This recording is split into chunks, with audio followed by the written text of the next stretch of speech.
Cambridge 15 IELTS essay, task 2. In the future, nobody will buy printed newspapers or books, because they will be able to read everything they want online without paying.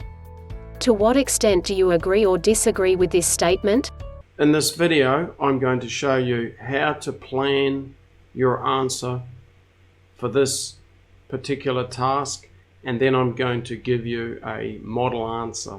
So we're going to go through our 5-step planning. If you want guidance on how to plan your essay, I'll give you a link in the description below. So step 1, we should underline key vocabulary in the topic and write words with the same or related meaning. So if we just look through this, this word future is important. All right, so it's about the future. We're going to need to use grammar here, future tense, will, and going to plus verb.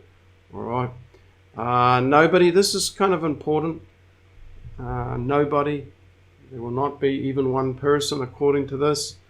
And then we've got printed. Printed isn't a key word.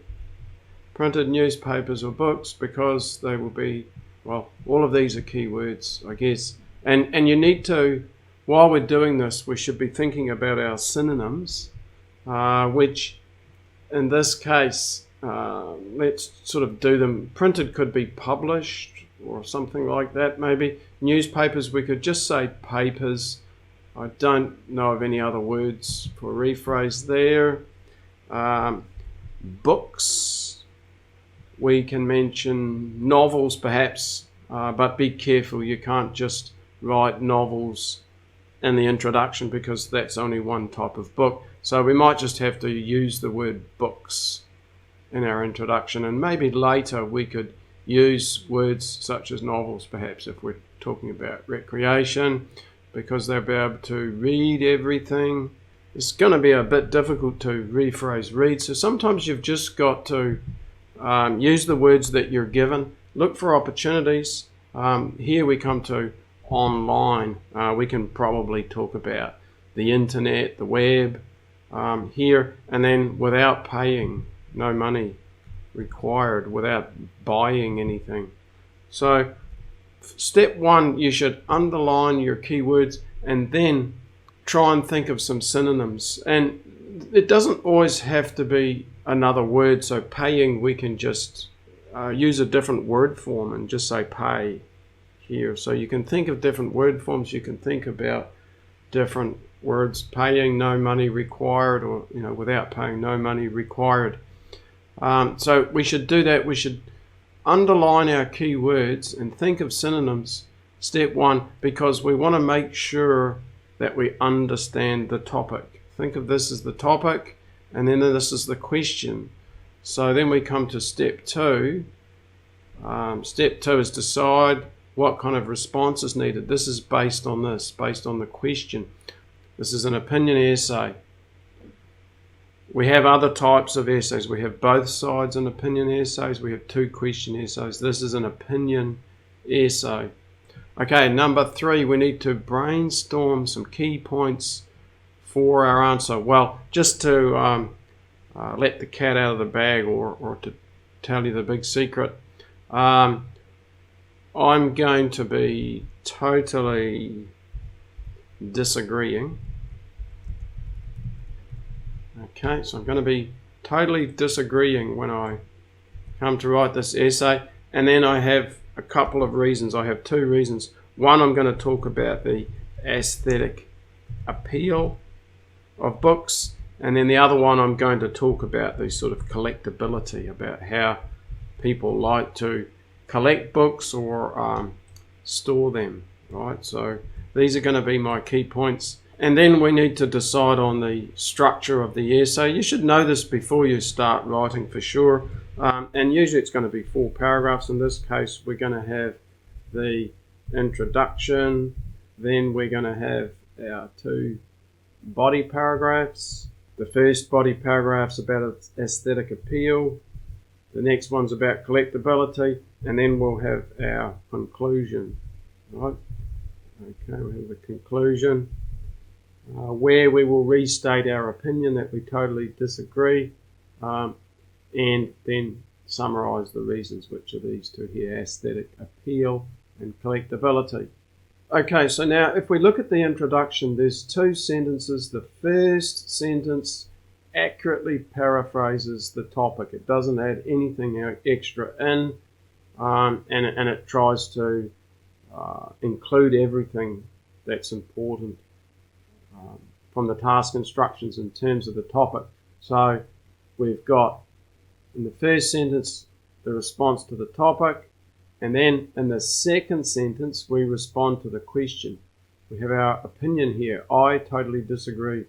So our introduction is something like this. Some believe that newspapers and books in printed form will become obsolete as people will be able to read all that they desire, free of charge, on the internet. I totally disagree because there will always be people that will buy printed material because of the aesthetic appeal, and due to its collectability. Then we move on to the first of the body paragraphs. And the key thing here is to write a topic sentence that includes two aspects. There's two really important aspects.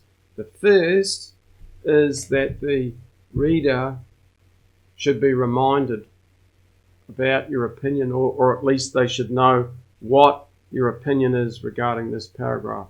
Is this paragraph about agreeing or disagreeing? So we can see clearly here that it's about disagree. All right, and then we have the reason, the main reason for disagreeing here: aesthetic appeal. Now, aesthetic appeal is to do with the